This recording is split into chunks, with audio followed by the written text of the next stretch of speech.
Hello friends, இன்றைக்கு இந்த வீடியோவில் ரேஷன் கார்டு வைத்திருப்பவர்கள் இதை செய்யாவிட்டால் கார்டு ரத்து செய்யப்படும் அப்படின்னு சொல்லிட்டு ஒரு முக்கியமான அனௌன்ஸ்மெண்ட்டை கொடுத்துருக்காங்க. அது என்ன அப்படிங்கிறத இந்த வீடியோவில் டீட்டெயில்டாக பார்க்கலாம். ரேஷன் கார்டு அப்படிங்கிறது மிக முக்கியமான ஆவணமாக இருக்குது. அதை யூஸ் பண்ணி தான் உணவுப் பொருட்கள் வழங்குறதோடு மட்டும் இல்லாமல் மத்திய மாநில அரசுகளோட சலுகைகளும் கிடைக்குது. அது மட்டும் இல்லாமல் பண்டிகை காலங்களில் பரிசு பொருட்கள் ஆகியவையும் இதை கொண்டு தான் ரொக்கப்பணம் ஆகியவை வழங்கப்பட்டு வருகிறது. ரேஷன் கடைகள் மூலம் அரிசி, கோதுமை, சர்க்கரை, பாம் ஆயில் அப்படின்னு வீட்டுக்கு தேவையான பொருட்கள் ஆகியவை வழங்கப்பட்டு வருகிறாங்க. இதை யூஸ் பண்ணி நடுத்தர மற்றும் ஏழை எளிய குடும்பங்கள் பயன்பெற்றும் வராங்க. இந்த நிலைமையில் ரேஷன் கார்டு குறித்து ஒரு முக்கியமான அப்டேட் வந்திருக்கு. அது என்னென்னா, இதை நீங்கள் அப்டேட் பண்ணாமல் விட்டீங்க அப்படின்னா உங்களோட ரேஷன் கார்டு ரத்தாகிவிடும் அப்படின்னு சொல்லியிருக்காங்க. அது என்ன அப்படிங்கிறத டீட்டெயில்டாக பார்ப்போம். தமிழக அரசு ரேஷன் விநியோக திட்டத்தை மேம்படுத்த இருக்காங்க. அதன்படி பார்த்திங்கன்னா, தகுதி இல்லாத ரேஷன் கார்டுகள் ரத்து செய்யப்பட்டு தகுதியானவர்களுக்கு இன்னும் அதிக ரேஷன் பொருட்களை வழங்க திட்டமிட்டிருக்காங்க.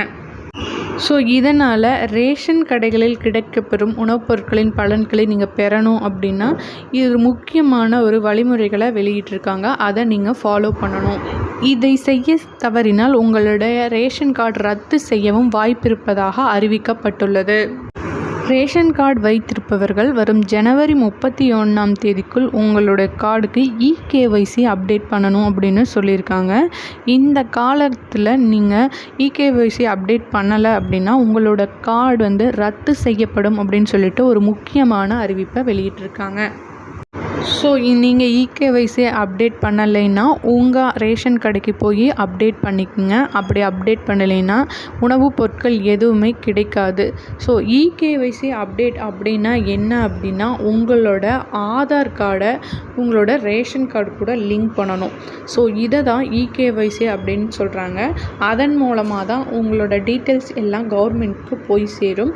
இதனால் அவங்க அதுக்கு தகுந்தபடி உணவுப் பொருட்கள் மற்றும் இலவசங்களையும் அரசோட பலன்களையும் அவங்க பிளான் பண்ணி கொடுக்க முடியும். ஸோ இதனால் இப்போ வரைக்கும் நீங்கள் பண்ணலை அப்படின்னா இந்த ஜனவரி 31 பண்ணிக்கோங்க.